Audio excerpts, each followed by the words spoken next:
Hello everyone, welcome to MBBS assist. तो आज हम बात करने जा रहे हैं कि क्या सभी के लिए रीनीट यूजी 2024 होने वाला है। क्योंकि जैसा कि हम देख रहे हैं कि बहुत जगहों पर सुप्रीम कोर्ट, हाई कोर्ट, बहुत सारे बच्चे पिटीशन दायर कर चुके हैं रीनीट यूजी एग्ज़ाम के लिए। ठीक है, लेकिन एनटीए फिर भी मानने को तैयार नहीं है। तो जब तक इसको एनटीए को कोर्ट में फटकार नहीं मिलेगी तब तक ये थोड़ा ऐसे बौखलाएगा। ठीक है, तो देखिए रीनीट यूजी के लिए कहाँ कहाँ पर पिटीशन दायर हुए हैं।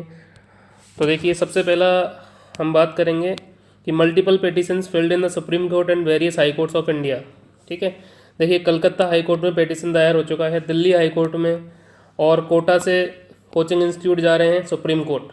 ठीक है, तो ये एक बहुत बड़ा मुद्दा बनने वाला है। ठीक है, तो यहाँ पर चांसेस हो सकते हैं कि सभी के लिए रीनीट यूजी हो, नहीं फिर इतना तो हम कंफर्म बोल सकते हैं कि जो बच्चे 1563 बच्चों को इन्होंने जो ग्रेस मार्क्स दिए हैं उनका पेपर तो दोबारा होगा ही होगा।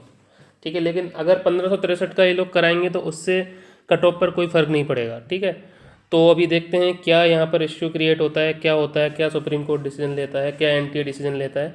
एनटीए तो बार बार यही बोल रहा है, वो 1563 बच्चे 6 सेंटर्स की बात कर रहा है। ठीक है, लेकिन स्टूडेंट्स इससे बिल्कुल ही सेटिस्फाइड नहीं होने वाले हैं। कई केस ओएमआर टेम्परिंग के भी यहाँ पर आए हैं। ठीक है, तो अभी ये सब मामला क्लियर कोर्ट के अंदर होगा। कल के दिन क्या है, कल ये कोटा के कोचिंग वाले क्या हैं इंस्टीट्यूट्स, ये अपने सुप्रीम कोर्ट में पीआईएल फाइल करने जा रहे हैं। ठीक है, और 2-3 पीआईएल ऑलरेडी लगी हुई हैं रीनीट यूजी के लिए। दिल्ली हाई कोर्ट और कलकत्ता हाई कोर्ट ने इस पर विचार करने को बोला है एनटीए को। ठीक है, और वहीं पर देखिए बहुत बहुत सारी जगहों पर प्रोटेस्ट हो रहे हैं। कोटा के अंदर प्रोटेस्ट हो रहा है, चोरी हो गई मेरी सीट B1 रीनीट। ओके, और वहीं पे प्रियंका गांधी ने एक ट्वीट करके लिखा है ऐसा कि नीट के इतिहास में पहली बार हो रहा है कि पॉलिटिशियंस भी इसमें भाग ले रहे हैं। ठीक है, तो प्रियंका गांधी ने लिखा है कि पहले नीट परीक्षा का पेपर लीक हुआ और अब छात्रों का आरोप है कि इसके रिजल्ट में भी स्कैम हुआ है। एक ही सेंटर के 6 छात्रों को 720 में से 720 अंक मिलने पर गंभीर सवाल उठ रहे हैं और कई तरह की अनियमितताओं की बातें सामने आ रही हैं। दूसरी ओर रिजल्ट आने के बाद देश भर में कई बच्चों के आत्महत्या करने की खबरें हैं। यह बिल्कुल दुखद और झकझोरने वाला है। सरकार लाखों छात्रों की आवाज़ को अनसुना क्यों कर रही है। छात्र छात्राओं को नीट परीक्षा परिणामों में धांधली से जुड़े वाजिब सवालों के जवाब चाहिए। क्या सरकार की जिम्मेदारी नहीं बनती कि वो जांच कर कर इन वाजिब शिकायतों का निस्तारण करें।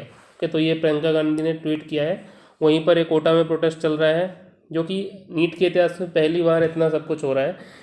इससे पहले 2015 में रीनीट यूजी हुआ था सभी कैंडिडेट्स के लिए, उस टाइम पर भी इतना प्रोटेस्ट नहीं था।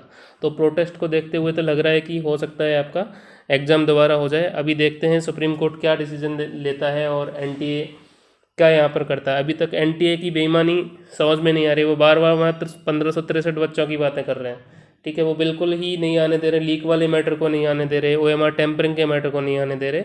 वो ग्रेस मार्क वाला मुद्दा जो उठा उसकी वजह से वो 1563 की बात कर रहे हैं, लेकिन ये सारे जवाब कोर्ट देगा कि उनको करना क्या है।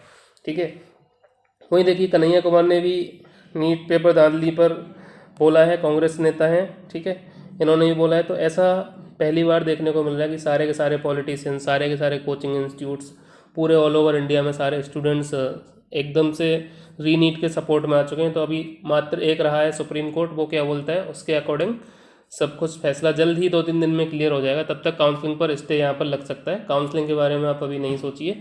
ठीक है, तो देखिए व्हाट नेक्स्ट, नेक्स्ट क्या हो सकता है। सबसे पहला स्टेप जो रहेगा यहाँ पर काउंसलिंग पर स्टे लगेगा, काउंसलिंग स्टे। ठीक है, काउंसलिंग ऐसे नहीं कराई जा सकती, जब तक पूरी जांच नहीं हो जाएगी तब तक काउंसलिंग नहीं कराई जाएगी। ठीक है, तो काउंसलिंग के लिए भी छोड़ दीजिए आप। दूसरी बात, अगर इन्होंने ओनली 1563 के लिए कराया पेपर कराया तो कोई भी लड़ाई लड़ने का कोई फ़ायदा नहीं है, कट ऑफ पर कोई इफेक्ट नहीं पड़ेगा। 1563 बच्चे वो इधर उधर हो जाएंगे, लेकिन आपकी रैंक एक आध हज़ार की रैंक इधर उधर होने से कुछ नहीं होगा। 8-10 बच्चों को थोड़ा फ़ायदा मिल सकता है, बट ऐसा नहीं जो मास लेवल पर वो चीज़ें दिख रही हैं वो फिर भी आपका जो चीटिंग करके जो बच्चे घुसे हुए हैं उनको नहीं रोक सकते 1563 पे। तो इसका फैसला सुप्रीम कोर्ट लेगा कि उसको क्या करना है। एनटीए तो ऐसे ही बोलता है। इससे पहले सीबीएसई था, वो भी बार बार नोटिस निकाल रहे थे 2015 में कि एग्ज़ाम नहीं होगा नहीं होगा, लेकिन फाइनल डिसीजन किससे आया, सुप्रीम कोर्ट से। तो अभी भी उम्मीद है कि सुप्रीम कोर्ट से अच्छा अच्छा डिसीजन आएगा, हम सब की बातें सुनी जाएंगी। ठीक है, तो MBBS असिस्ट को सुनने के लिए बहुत बहुत धन्यवाद। हो सकता है आपका रीनीट हो, ठीक है, तो उसके लिए भी आप लोग प्रिपेयर रहिए। Okay, all the best, thank you.